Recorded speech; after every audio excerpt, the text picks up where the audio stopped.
Thank you so much. It's really a pleasure to be here and to teletransport myself to UF and to Grinter 376, I think is the room where you are at. Calling from Chicago, cold and springy, and I hope all of you are good and con salud y bienestar. And it's really a pleasure really to be here. And before I start presenting, I just want to thank you again and thank the legacy of Marianne, of Karen, of John, and all these amazing professors, Bob, and all of you guys who really make the TCD happen and make us be not only humans and good professionals, I think. And thank you again for this opportunity, and thank you for having this space to share and to learn together. One thing that I wanted to say, nothing has been figured out, nothing is perfect. This is a learning progress, and also a learning progress in a long journey of learning and understanding and connecting human to human. So I'm here, and I'm going to talk to you, share about the work that we do at Legado. And let me share the screen and want to ask you first if everything works good. Are you seeing it? Yes. Yep. Okay, bien. Entonces, I'm going to do this. Is projecting? Yeah. Is projecting? Yeah, perfect. Gracias, because I don't see anybody. So if anything, just let me know, okay? I think we have an hour for the whole time, but I don't want to take the whole hour. I want to have a discussion, reflection, and suggestions also, an invitation to think and reflect about the work that we do and also the work that all of you guys do in the world, being part of TCD. So yes, I work at Legado, and I'm going to tell you a little bit about history, very quickly. History is that after I graduated from UF in 2009, yes, long time ago, and doing my dissertation and led by, with amazing support by Karen and Marianne, Dr. Hildebrand, Elena Bastidas, that was part of my committee. I was working in the Amazon of Ecuador, in the highlands of the Amazon in Ecuador, looking at and comparing and learning about different relationships between communities and protected areas. And from that, after I finished that, I ended up here in Chicago. That's what I live here in Chicago. And I started working at the Field Museum in the, back there was called different, but now it's the Keller Science and Action Center. And it's a division within the Field Museum that was thinking what a museum could do for conservation. And we were, I would say, like and I'm still part of it, I'm an honorary associate. We were, what we say, is like the arm that does conservation on the ground, and how you could really work with a museum's huge responsibility of working with all the collections that have been, of course, extracted, robbed sometimes from the communities, but also what are the things that we could do for the cultural and biological diversity in the Andes Amazon region. So this is where I spent 12 years of my life working in leading the social component of the rapid inventories, rapid biological and social inventories, and leading a program called Conservation for Well-Being that was a process of how how can we work with communities who live inside or around protected areas, and understanding what are their aspirations for the future and how do they want to live well in these particular and amazing landscapes and territories that they own and want to continue thrive or live well. And so in COVID time, when things got really dark, and dark in my life too, I have to confess, and I start realizing, well, maybe this is not what I want to continue doing. I want to more energy and other things to do. And I found and met Legado, and I met Micah, the director and founder of Legado, in 2021. And I also turned 50, and I say, okay, let's change life in some ways. And this is where I took this adventure and journey towards Legado, but continuing with the big roots of working with indigenous peoples and local communities. So who is Legado? Legado is, and I'm going to talk a little bit about Legado, the word Legado. So Legado is really a woman-led organization. Yes, matriarcado here, but very important, of course, with the balance on gender too. And we work alongside indigenous peoples and local communities in places important for biodiversity that most of you, I think all of us work, and in really in processes for designing and implementing solutions of their choosing. So what are the tools, what are the resources, what are the partnerships that they want, they already have, and that they also want and need, who would like to have, that will benefit their communities and their landscapes. And that's what we call a thriving future, or living well. So thriving people in thriving places, and that's a thriving future that is being created every day. So this is Legado. And I'm going to talk a little bit now about I will say like the three principles or the three main components of the work that we do. And as you might imagine, so legado means legacy in Espanol and in Portuguese. Legado started in Mozambique, and that's why legado is called legado. And one of the big main, I will say, principios or pilares is legacy. And if you think of your legacy, it's not something that you are going to leave behind. People think of that, no? This is the legacy I'm going to leave behind. This is what I'm doing for the future. But really, it's something that we, all of us, do every day. And we are the leaders in that because we decide what to do every single day for our lives. And that also affects, of course, the presente and the futuro. But our legacies are inherited too. We inherited legacies from our familias, from our teachers, from our professors, and from the environment where we live at. So legacies is more complex, and everybody is really building their legacy every single day.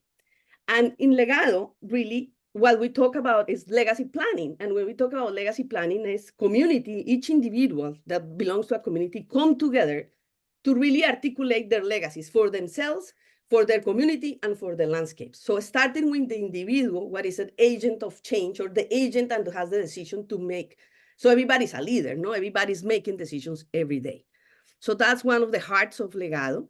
And we, in this whole proceso, is when we start thinking about for each individual. So what is we have an exercise we call the pechacucha. Maybe you have heard that before, and it's a really fast way of thinking about what is my past, what is my present, and what is the future that I want to create.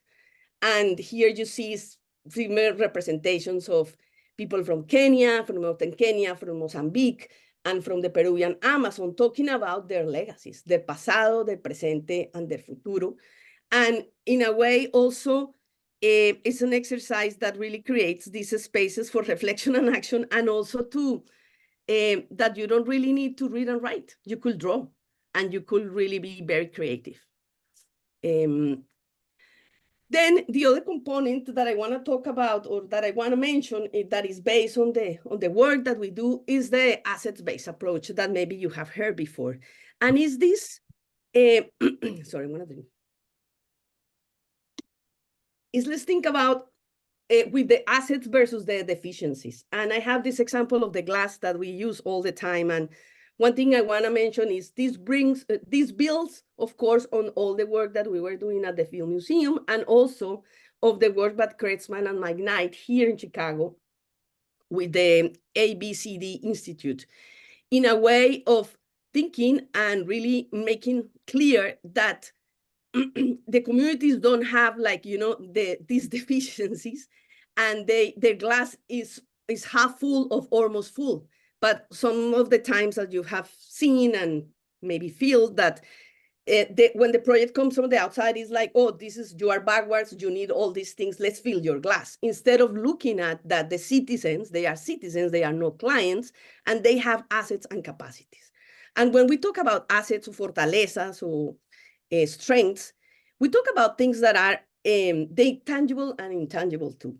So when we talk about tangible, of course, natural resources, assets like, or natural resources like even title to the land or access to the land, water, forests, fishes, etc.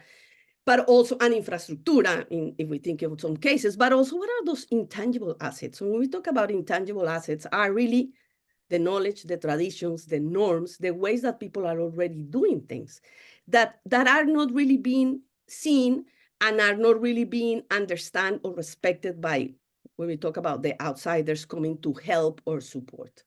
So here is how we switch that coin, and starting from that point of that your legacies are really built on your assets and your strengths, and they could be augmented through different processes too. So, and then the other component, or what we talk, or maybe I will say no component, but it's how we put everything together, is what we talk about 360 community-led change. And when we talk about 360, is really, let's think about integrality. Let's think about in the interconnections of the different, if we call it dimensions of living well, or the dimensions of a thriving future. And is that none of us thinks in silos. When we always talk about our livelihoods and when we think about our well-being or how to thrive, we are not only thinking of cash or curiki or plata, we're thinking about our education, our human health, our environment where we live, and how that really affects our livelihoods, the governance, and the culture that really is the foundation of everything, because culture defines who we are. So when we talk about 360 community-led change, is really that in this whole process of reflection and action and planning, community members consider every aspect of their lives and their well-being when determining their priorities, or the things that they want to do, or their solutions, depending on where we are. People call it in different ways.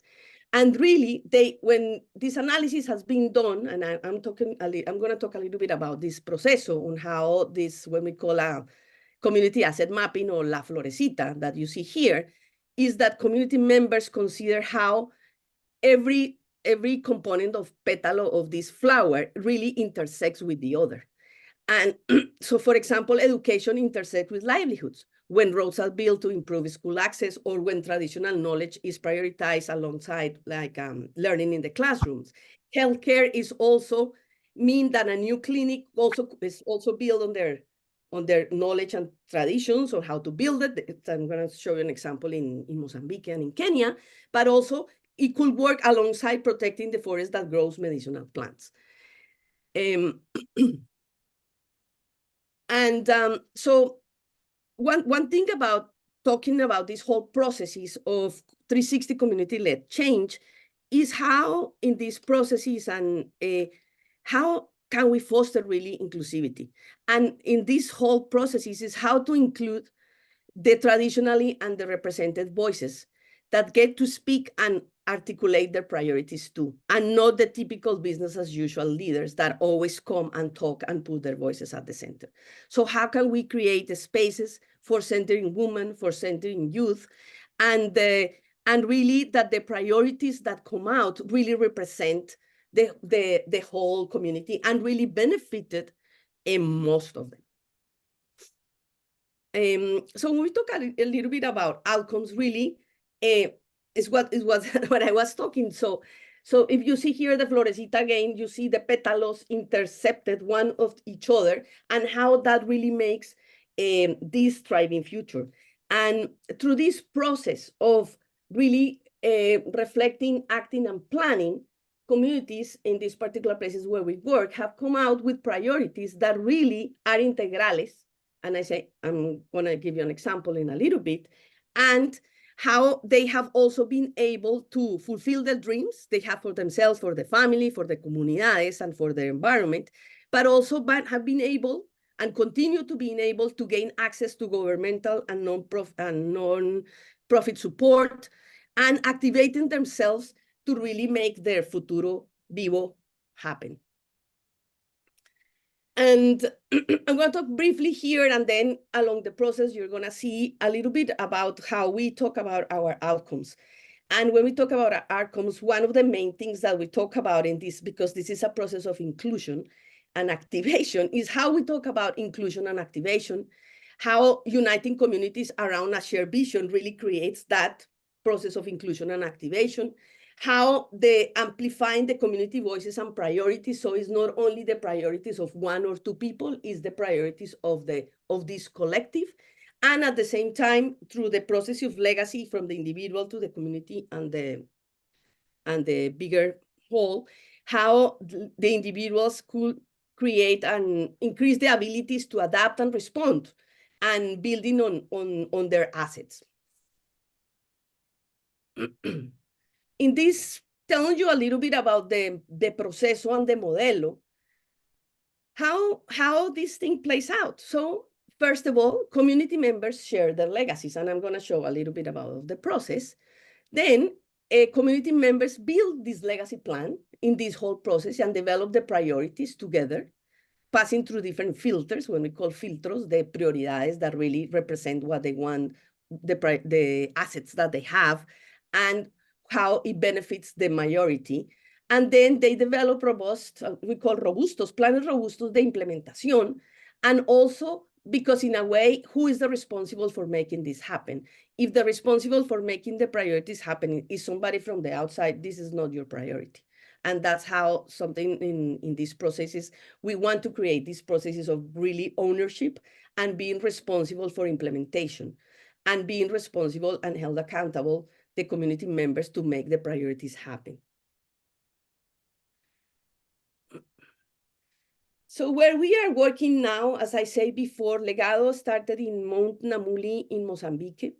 And Legado started, tell you a little bit about the history of Legado. It started after a rapid inventory, if you think of biodiversity in this incredible mountain in Mount Namuli. But suddenly, when people start doing all this research, and this is an area that was going to be declared as a conservation area, it's not a surprise that they realize, okay, we haven't talked to the owners of this land. We haven't talked to the people who are really the stewards, the owners, and the ones who maintain, use, and want to thrive in this particular montaña. And that's how Legado started in Mount Namuli in Mozambique. Then this is 2014. Then in 2020, COVID time, start working in northern Ingelai, Kenya. And one thing talking about Mount Namuli, Mozambique, with the indigenous peoples, Longwe and Makua, that are agricultores, if we call like that. But then moving in, we talk about Ingelai, talking working with semi-pastoralist communities, the Samburu indigenous peoples, that have a totally different way of life, as you might imagine. So that's where we are at too in Ingelai. And then starting a year ago, or more than a year ago, when I say we came back, and I say with Ana Lemos, who also at the museum moved to Legado, we came back to the Amazon and bringing the experience from Mount Namuli and Ingelai to the Megantónima Chiguenga region of Peru. But something that I want to mention very key here is that how the core of this whole process of developing what we call now legacy plans, back then in Peru was called quality of life plan. So in a way, that's where I learned. And when we learn all these processes, and were brought to Kenya and now came back, Kenya and Mozambique, and now came back to Peru. We're also in exploring, working in Ethiopia and in Indonesia. So as you might think, yeah, 3 very different, or 5 different geographies, but at the same time, and of course, different social, economic, political contexts, but with the same approach of thriving people in thriving places. And I'm going to take you a little bit to Kenya. I'm going to take you to with an example to Kenya and how the process is being developed, no? So you see here, I think this is the first cover, because we are now in the second iteration of an Ingelai Community Legacy Plan. But as you see here, this is a documento that really puts together all the information, everything that the community has worked together. Is an easy document to read, this easy document to make, is made by them, by people in the community, is not something that is also printed or written in stone. It's a documento vivo that really represents their legacy plan.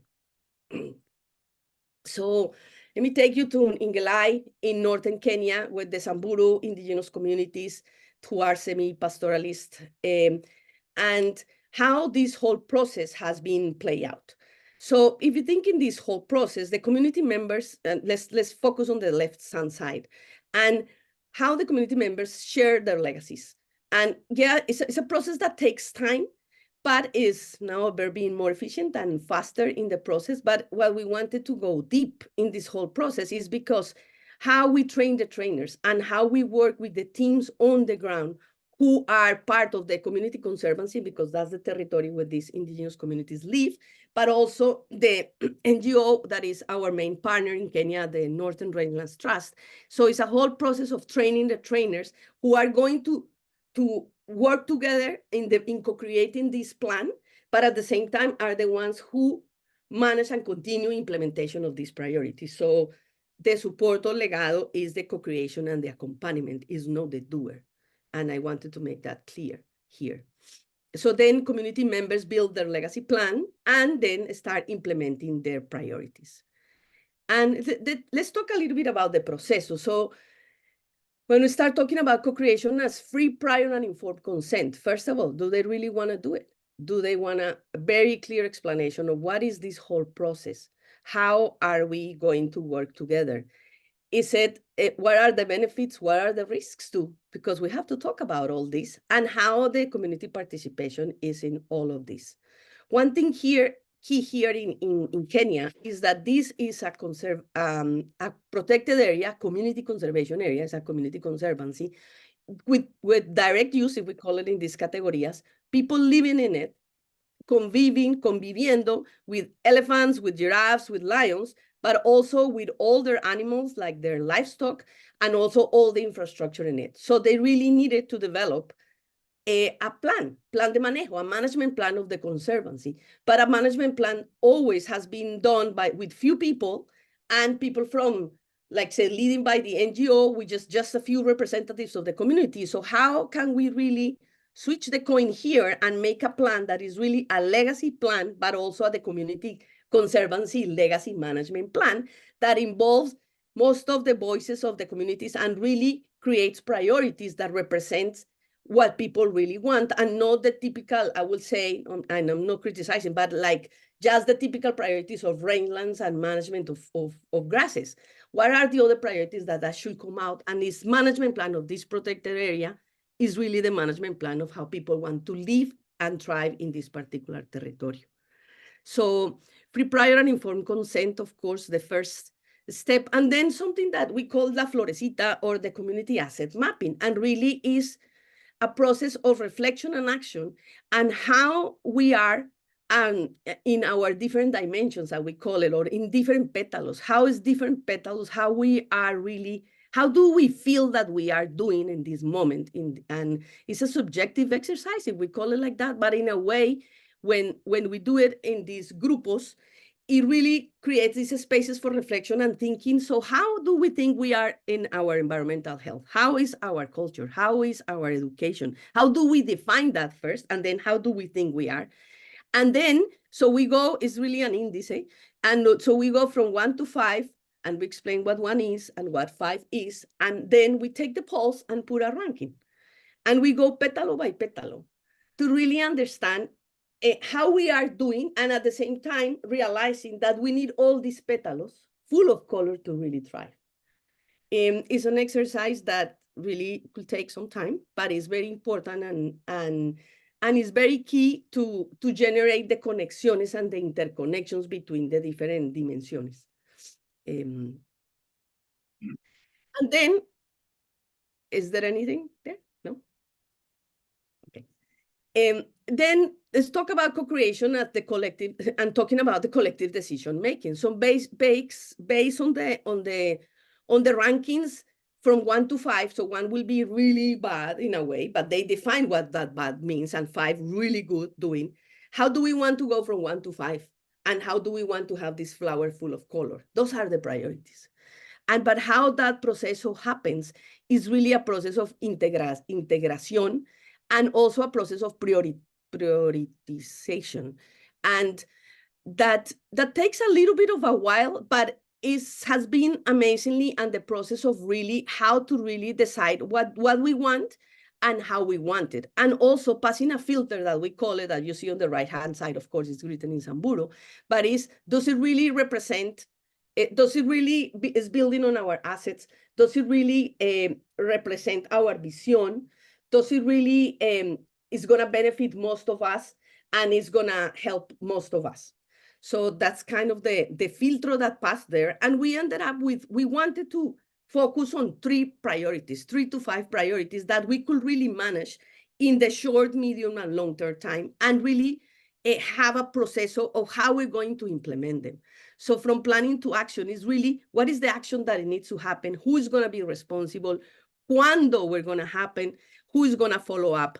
And now that we're adding now is what are the riesgos, the riesgos and challenges to implement this priority. And then, so it's created, this plan de acción is co-created, and also being in action, then it's not a responsibility from the outsider to come and implement my priority. It's my responsibility to make it happen.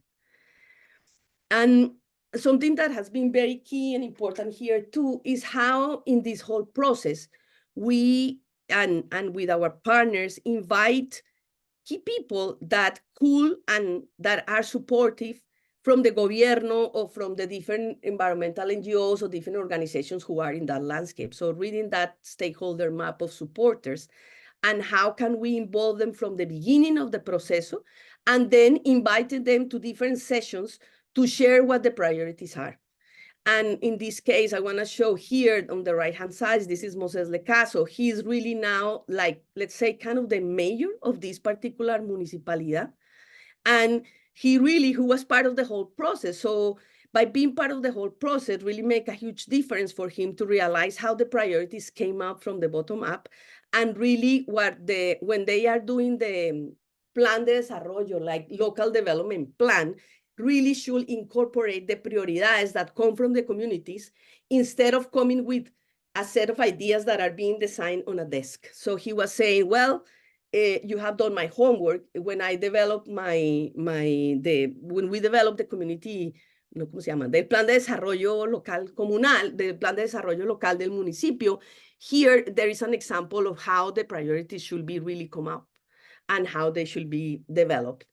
And something that has been very interesting too in this particular place is that maybe you know that in Kenya, this is a big carbon project, and these communities are receiving substantial, depending on where you are, amount of funds from carbon. So it has been also a very interesting process of understanding, first of all, what is this carbon, the carbon that has been staying on the ground, how the communities and why are they receiving these payments, and then how they want to reinvest the money that they're getting from carbon in their priorities, and not only in the typical priorities that will be rangelands management. So there has been a very interesting process of negotiation with the managers of the carbon funds, that really the decision of those funds should be community-led, and the community really should decide in what they want to invest their carbon, because they are the stewards of that carbon.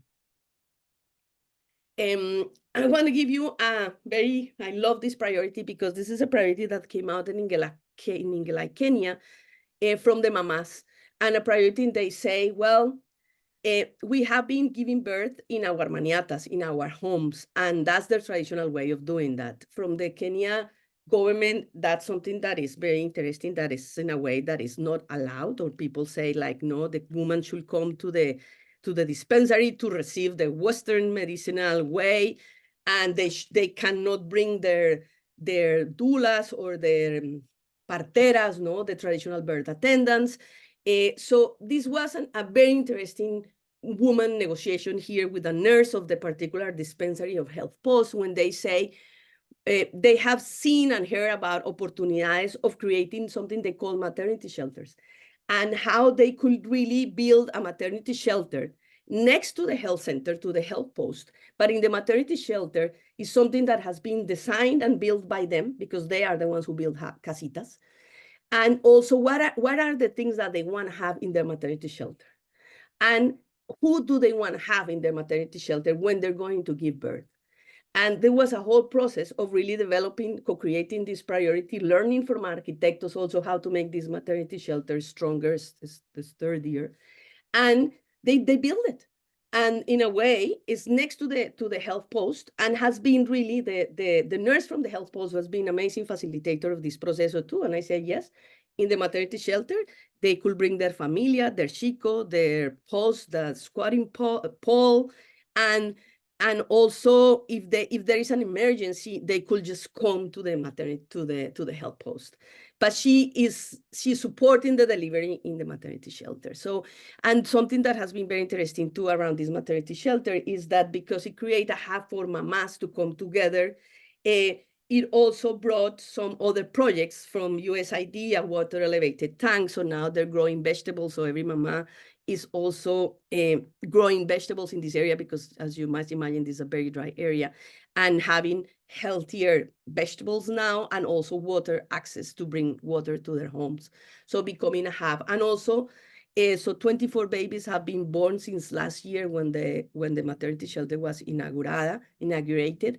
And the woman come every week to maintain and sustain. So this is a priority that I will say is owned and maintained and sustained for the long term, and really reflects the legacy of the mamas. When you talk about healthy mamas, healthy babies, that's healthy community.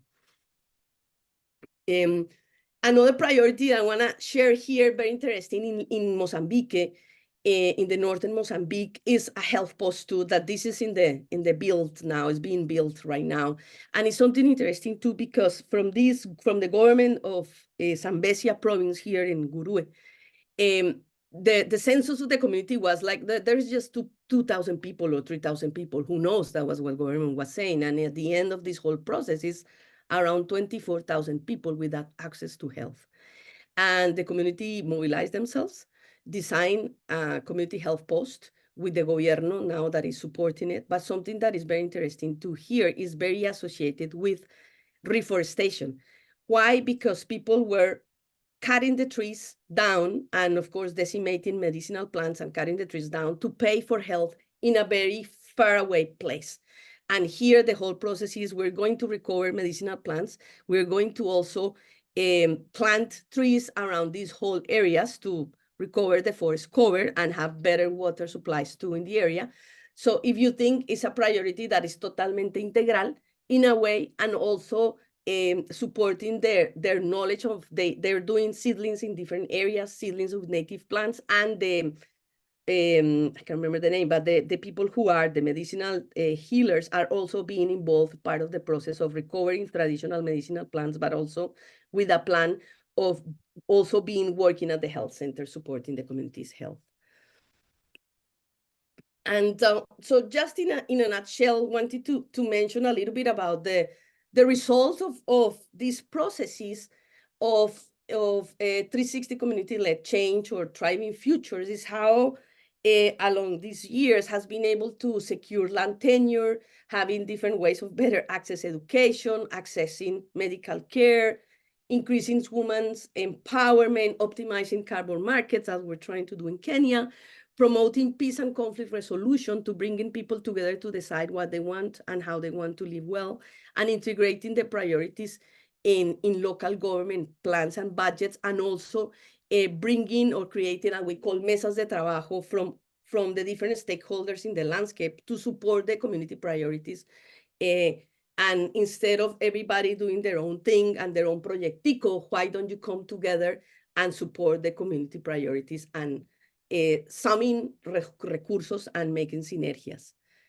And I just wanted to, I think these are the last two, to mention a little bit about the impacto when I was thinking about sharing about outcomes at the beginning. So talking about inclusion, unity, and activation in the processes that we have been monitoring, and in a way also co-developing in this process, indicadores con las comunidades, that what really means inclusion, what is all these words, interesting words. So we could say that in this process in Mozambique and in Kenya, because in Peru we're just starting, is that 93% of the community members who have gone through the Thriving Future program, they really feel strongly united with their community, and they feel that their priorities really represent what they want and what their legacies are.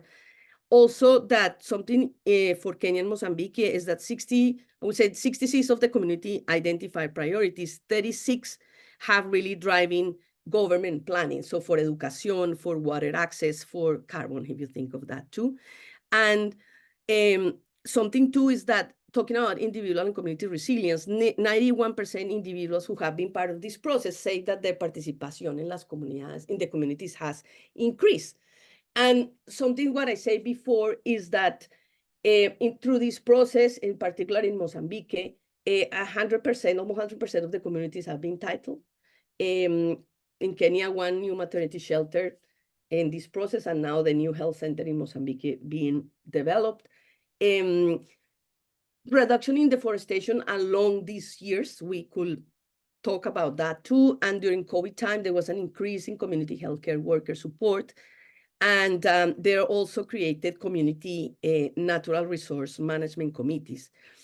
And this one is very similar to what I was talking about, but talking about stronger communities in a way of how the communities are really being participating more and more in these priorities, in this process, saying that really reflects their prioridades and their voices. Again, this is very similar to the one that I say, but something that has been key too, and we are monitoring too, is the participation of women in these processes. And something that has been, and I think it's not a given, but the importance of thinking about the interconnection of healthy people, healthy rivers, healthy chakras, and healthy communities.